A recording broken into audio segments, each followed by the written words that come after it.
نحمده ونصلي ونسلم على رسوله الكريم أما بعد فأعوذ بالله من الشيطان الرجيم بسم الله الرحمن الرحيم والصافات صفا فالزاجرات زجرا فالتاليات ذكرا إن إلهكم لواحد رب السماوات والأرض وما بينهما ورب المشارق إنا زينا السماء الدنيا بزينة الكواكب وحفظا من كل شيطان مارد لا يسمعون إلى الملأ الأعلى ويقذفون من كل جانب دحورا ولهم عذاب واصب إلا من خطف الخطفة فأتبعه شهاب ثاقب صدق الله مولانا العظيم اللهم صل على سيدنا محمد وعلى آل سيدنا محمد وبارك وسلم۔ سورۃ الصافات کی آیت نمبر 1 تا آیت نمبر 10۔ سورۃ الصافات مکی صورت ہے، نمبر شمار 37 ہے اور نازل ہونے میں اس کا نمبر 56 ہے۔ اس صورت کی 182 آیات ہیں اور 5 رکوع ہیں۔ اس صورت میں بھی وہی 3 بنیادی مضامین بیان ہوئے ہیں، یعنی توحید اور قدرت باری تعالیٰ کا بیان، اس کے بعد بعث بعد الموت کا تذکرہ اور پھر رسالت کا مسئلہ، مگر زیادہ تر توحید کو تفصیل سے بیان فرمایا گیا ہے۔ اس صورت میں دلائل بھی دیے گئے ہیں توحید پر بھی اور قیامت پر بھی۔ اس صورت میں حضرت نوح علیہ السلام، حضرت ابراہیم علیہ السلام، حضرت موسیٰ علیہ السلام، حضرت الیاس علیہ السلام اور یونس علیہ السلام اور کچھ دوسرے انبیاء علیہ السلام کا ذکر خیر بھی ہے۔ عرب کے مشرک فرشتوں کو اللہ تعالیٰ کی بیٹیاں تصور کرتے تھے، اور کچھ وہ بھی تھے جو فرشتوں کو معبود سمجھتے تھے، تو اللہ تبارک و تعالیٰ نے اس صورت میں فرشتوں کا تذکرہ بھی بطور خاص فرمایا ہے۔ سورت کی ابتدا قسم سے ہوئی ہے، فرمایا والصافات صفا، قسم ہے قطار در قطار ہو کر صف باندھنے والوں کی۔ فرماتی ہیں کہ اس سے مراد فرشتے ہیں جو اللہ تبارک و تعالیٰ کے حکم کی تعمیل کے لیے ہر وقت صف بستہ نظر آتے ہیں، اور اسی بات کو پھر اس صورت کے آخر میں بھی بیان فرمایا اور وہاں پر فرشتوں کی زبان سے کہلوایا کہ وَإِنَّا لَنَحْنُ الصَّافُونَ، ہم تو ہر وقت صف باندھے کھڑے رہتے ہیں کہ اللہ تبارک و تعالیٰ کا حکم ملے اور ہم اس حکم کو سن کر اس کی تعمیل کریں۔ اور فرماتی ہیں کہ اس کا معنی یہ بھی ہو سکتا ہے کہ فرشتے اللہ تعالیٰ کی عبادت کے لیے صف بستہ رہتے ہیں، اور بعض مفسرین حضرات فرماتی ہیں کہ اس صف بندی سے مراد اہل ایمان یعنی انسانوں کی صفت بھی مراد ہو سکتی ہے، کیونکہ انسانوں کو بھی اللہ تبارک و تعالیٰ کی سب سے افضل اور اعلیٰ عبادت نماز کے لیے صف باندھنے کی سخت تاکید کی گئی ہے۔ اہل ایمان صف 2 مقامات پر باندھتے ہیں، ایک نماز کے لیے اور دوسرے میدان جنگ میں جہاد کے لیے۔ حدیث شریف میں آتا ہے نبی اکرم صلی اللہ علیہ وسلم نے ارشاد فرمایا کہ الا تصفون کما تصف الملائکۃ عند ربها، کہ اے لوگو تم نماز کے لیے اس طرح صفیں کیوں نہیں بناتے جس طرح فرشتے اپنے پروردگار کے ہاں صف بندی کرتے ہیں۔ صحابہ کرام رضی اللہ تعالی عنہم نے عرض کیا حضور فرشتے کس طرح صف بندی کرتے ہیں؟ فرمایا یتمون الصفوف الاولی ویتراصون فی الصف، کہ وہ پہلی صفوں کو پورا کرتے ہیں اور صف میں مل کر کھڑے ہوتے ہیں، یعنی کہ درمیان میں کوئی خلا یا خالی جگہ نہیں چھوڑتے۔ نمازیوں کے درمیان جتنا فاصلہ زیادہ ہوگا اسی قدر شیطان کی آمد و رفت زیادہ ہوتی ہے اور پھر وہ نماز میں خلل ڈالتا ہے۔ اس لیے فرمایا کہ وَلَا يَذَرُونَ فُرُجَاتِ الشَّيْطَانِ کہ فرشتے جب صفیں بناتے ہیں تو وہ شیطان کے لیے رکھنے نہیں چھوڑتے۔ حدیث شریف میں آتا ہے نبی اکرم صلی اللہ علیہ وسلم نماز کے لیے خود صفوں کی درستگی فرمایا کرتے تھے۔ صحابہ اکرام رضی اللہ تعالی عنہم بیان فرماتی ہیں کہ نبی اکرم صلی اللہ علیہ وسلم ہماری صفوں کو اس طرح سیدھا فرمایا کرتے تھے کأنما یصوّا بها القداح، گویا کہ صف سے تیر سیدھا کیا جائے گا۔ تو پہلے فرشتوں یا انسانوں کی صف بندی کی قسم اٹھائی اور پھر فرمایا فالزاجرات زجرا، قسم ہے زجر کرنے والوں یعنی ڈانٹ پلانے والوں کی جو جھڑک کر ڈانٹ پلاتے ہیں۔ فرماتے ہیں کہ ڈانٹ پلانا فرشتوں کا، فرماتے ہیں دو طرح ہو سکتا ہے۔ ایک تو فرشتے شیاطین کو ڈانٹ پلاتے ہیں اور ان کو بھگاتے ہیں تاکہ وہ اوپر جا کر عالم بالا کی بات نہ سن سکیں، یا پھر فرشتے بادلوں کو زجر کرتے ہیں۔ حدیث شریف میں آتا ہے کہ فرشتے بادلوں کو کوڑے مارتے ہیں اور جہاں پر بارش برسانا مقصود ہوتی ہے وہاں بادلوں کو ہانک کر لے جاتے ہیں،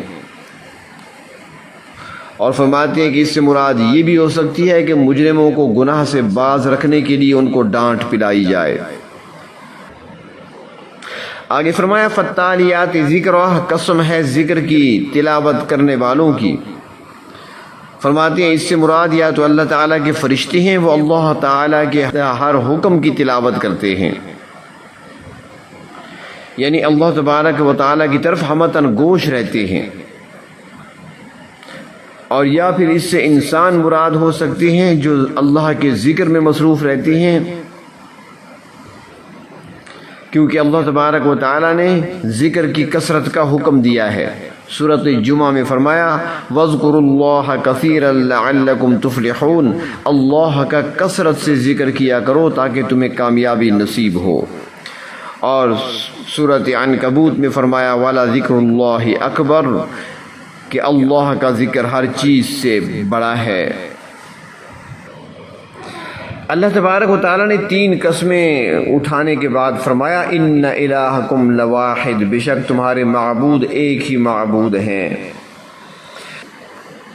انسانوں میں سے، جنات میں سے اور فرشتوں میں سے جو بھی ہیں اور جو نیک ہیں وہ اللہ تبارک و تعالیٰ ہی کی عبادت کرتے ہیں، اور پھر اللہ رب العزت کو چھوڑ کر انسانوں، جنوں یا فرشتوں کو معبود بنانا عقل مندی کی بات نہیں ہے۔ وہ جنات ہوں یا فرشتے ہوں وہ تو سب خود اس فکر میں رہتے ہیں کہ ہم اپنے پروردگار کو راضی کر لیں، اللہ تبارک و تعالیٰ کی کوئی نافرمانی ہم سے سرزد نہ ہو جائے۔ فرشتے تو ہر وقت اللہ تبارک و تعالیٰ کی اطاعت میں مصروف رہتے ہیں، پھر انہی کو معبود بنا لینا یہ کیسے درست ہو سکتا ہے؟ فرماتے ہیں قرآن کریم میں جو کائناتی چیزوں کی قسمیں کھائی جاتی ہیں ان کا اگر جائزہ لیا جائے تو یہ بات سامنے آتی ہے کہ جن چیزوں کی قسمیں کھائی جاتی ہیں شواہد اور دلائل ہوتے ہیں جس دعویٰ کو ثابت کرنا مقصود ہوتا ہے۔ تو فرماتی ہیں کہ یہاں پر اللہ کے نیک بندوں کی قسمیں کھائی گئی ہیں جو تمام نمازوں میں اور خاص طور پر فجر کی نماز میں مسجد میں پہنچ کر صف بنا کر امام کے پیچھے نمازیں ادا کرتے ہیں، اور پھر گھر آ کر متعلقین کو جو سو رہے ہیں انہیں ڈانٹتے ہیں، پھر قرآن کریم کی تلاوت میں لگ جاتے ہیں۔ تو ایک باپ کا یہ اسوہ سامنے لا کر متعلقین سے خطاب ہے کہ تمہارا معبود بھی تو وہی ایک اللہ ہے، پھر تمہارا عمل باپ کے عمل سے مختلف کیوں ہے؟ تو فرشتے صف باندھے کھڑے ہوں یا انسان سب گواہی دیتے ہیں کہ معبود حقیقی صرف ایک ہی ہے، اور وہ کون ہے؟ فرمایا رب السماوات والارض وما بینہما، وہ پروردگار ہے آسمانوں اور زمین کا اور جو کچھ ان دونوں کے درمیان ہے۔ رب کہتے ہیں تربیت اور پرورش کرنے والے کو، یعنی ہر چیز کی اس طریقے سے نشو و نما کرنا اور ایسی تربیت کرنا کہ آہستہ آہستہ اسے حد کمال تک پہنچا دینا۔ تو یہ کام اللہ تبارک و تعالیٰ کے علاوہ کوئی نہیں کر سکتا، اور نہیں اس کام میں اللہ تعالیٰ کا کوئی شریک ہے۔ ہر چیز کی پرورش، نگرانی اور حفاظت اللہ تبارک و تعالیٰ ہی فرما رہے ہیں۔ فرمایا وَرَبُّ الْمَشَارِقِ، وہ مشرقوں کے بھی رب ہیں۔ سورۃ الرحمن میں فرمایا رب المشرقین و رب المغربین، یعنی دونوں مشرقوں اور دونوں مغربوں کے رب وہی اللہ ہیں۔ اور سورۃ معارج میں ہے رب المشارق والمغارب۔ فرماتے ہیں کہ جہاں پر جمع کا صیغہ آیا ہے مشارق اور مغارب یا مشرقین اور مغربین، تو فرمایا کہ وہاں پر مطلب یہ ہے کہ سردی اور گرمی ہر دو موسموں کے مشرق اور مغرب کے رب اللہ تعالیٰ ہی ہیں، کیونکہ گرمی کے موسم میں سورج ایک جگہ سے طلوع ہوتا ہے اور دوسری جگہ غروب ہوتا ہے، تو جب سردیوں کا موسم آتا ہے تو پھر مشرق اور مغرب میں طلوع اور غروب ذرا مختلف ہوتا ہے۔ بلکہ اگر دیکھا جائے تو حقیقت میں ہر دن سورج کا مشرق اور مغرب میں مشرق سے طلوع ہونا اور مغرب میں غروب ہونا مختلف ہوتا ہے، تو کچھ نہ کچھ فرق روزانہ کے حساب سے پڑتا رہتا ہے، تو اس لیے جمع کا صیغہ استعمال فرمایا گیا ہے۔ آگے فرمایا اِنَّا زَيَّنَّا السَّمَاءَ الدُّنْيَا بِزِينَةٍ لِلْكَوَاكِبِ، بے شک ہم نے آسمان دنیا کو ستاروں کے ساتھ زینت بخشی ہے۔ اللہ تبارک و تعالی اور اللہ کے رسول صلی اللہ علیہ وسلم کے حکم کے مطابق آسمان تو 7 ہیں، مگر ہمیں ایک ہی نظر آتا ہے، اور جو نظر آتا ہے اس کو آسمان دنیا کہا جاتا ہے۔ تو اللہ تبارک و تعالیٰ نے فرمایا کہ ہم نے اس آسمان پر ستارے بکھیر دیے ہیں، آسمان کو خوشنما بنا دیا ہے۔ رات کے وقت چاند بھی روشن نظر آتا ہے، ستارے بھی چمکتے نظر آتے ہیں،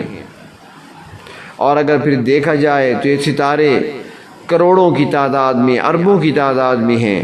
اور پھر ستاروں کے سائز بھی مختلف ہیں، ان کے رنگ ایک دوسرے سے مختلف ہیں، کوئی سفیدی مائل نظر آئے گا تو کوئی سرخی مائل، کوئی نیلگوں نظر آئے گا تو کوئی زردی مائل۔ اللہ تبارک و تعالیٰ نے ان کے اندر چمک پیدا فرما دی ہے، روشنی رکھ دی ہے، ایسے لگتا ہے جیسے قندیلیں روشن ہوں۔ فرمایا کہ ایک تو ستارے آسمان دنیا کی زینت ہیں، اور دوسرا یہ کہ وَحِفْظًا مِّن كُلِّ شَيْطَانٍ مَارِدٍ، کہ یہ ہر سرکش شیاطین سے حفاظت کا ذریعہ ہیں۔ یہ شیاطین اوپر جا کر فرشتوں کی گفتگو سننے کی کوشش کرتے تھے، اور پھر جب کوئی بات ان کے کانوں میں پڑ جاتی تھی تو یہ زمین پر آ کر کاہنوں کو بتاتے، اور وہ اس میں 100 جھوٹ ملا کر اپنے پاس آنے والوں کو بتایا کرتے تھے، اور اس طریقے سے ان کا کاروبار چلتا رہتا تھا۔ جب قرآن پاک کے نزول کا دور شروع ہوا تو شیاطین کا آسمان پر جانا اور داخلہ بند ہو گیا، چنانچہ اللہ تبارک و تعالیٰ کے فرشتے ان کو اوپر جانے سے روکتے ہیں۔ اسی سے متعلق ارشاد فرمایا کہ لا يسمعون الى الملأ الاعلى، نہیں سنتے وہ اوپر والے فرشتوں کی جماعت کی باتوں کو، ويقذفون من كل جانب، مگر یہ کہ پھینکے جاتے ہیں وہ ہر جانب سے دھکیلے ہوئے۔ جس طرف بھی شیاطین جانے کی کوشش کرتے ہیں فرشتے انہیں دھکیل کر پیچھے ہٹا دیتے ہیں، اور پھر ان پر شہاب ثاقب بھی پھینکے جاتے ہیں، اور اس کی وجہ سے کوئی زخمی ہو جاتا ہے شیطان اور کوئی مر جاتا ہے۔ فرمایا وَلَهُمْ عَذَابٌ وَاصِبٌ، ان کے لیے دائمی عذاب ہوتا ہے،